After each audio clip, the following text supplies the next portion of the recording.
একদিন একটি ছোট্ট বাচ্চা নাম ছিল সোহান। সে তার প্রিয় ও পাখি পিপকিকে নিয়ে জঙ্গলের মধ্যে খেলছিল। সোহান এবং পিপকি প্রতিদিন জঙ্গলে নানা ধরনের খেলাধুলা করত। তারা একসাথে দৌড়াত, গাছের ডালে উড়ে বেড়াত, আর মাঝে মাঝে নতুন নতুন জায়গা আবিষ্কার করত। সোহান এবং পিপকির বন্ধুত্ব ছিল অটুট। তারা একে অপরের সবচেয়ে কাছের সঙ্গী ছিল। একদিন সোহান এবং পিপকি যখন জঙ্গলের গভীরে খেলছিল, হঠাৎ করে আকাশে কালো মেঘ জমে গেল এবং ঝড় শুরু হল। পিপকি উড়ে যেতে যেতে একটা গাছের ডালে আটকে পড়ল। সোহান দেখল পিপকির ডানায় কিছুটা আঘাত লেগেছে এবং সে ডাল থেকে নিচে পড়তে পারে। পিপকি ভয় পেয়ে সোহানকে ডাকতে লাগল। সোহান দ্রুত ভাবল কিভাবে সে পিপকিকে সাহায্য করতে পারে। সোহান তার মাথায় এক কৌশল ভাবল। সে কাছে এক টুকরা মজবুত ডাল এবং কিছু পাতা সংগ্রহ করল। তারপর সে সেই ডালটি পিপকির কাছে নিয়ে গেল এবং তাকে বলল, পিপকি, তুমি এই ডালের উপর বসো, আমি তোমাকে ধীরে ধীরে নিচে নামাতে সাহায্য করব।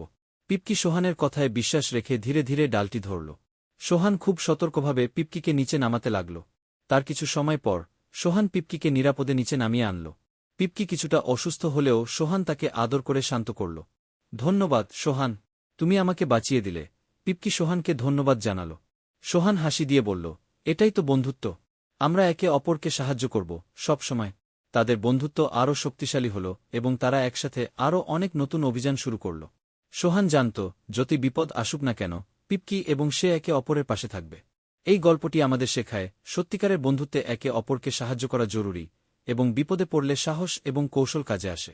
আপনাদেরকে আমাদের ভিডিওটি দেখার জন্য অসংখ্য অসংখ্য ধন্যবাদ। এভাবেই নিত্য নতুন ভিডিও দেখতে চাইলে আমাদের চ্যানেলটিকে সাবস্ক্রাইব করুন এবং ভিডিওতে একটি লাইক দিন।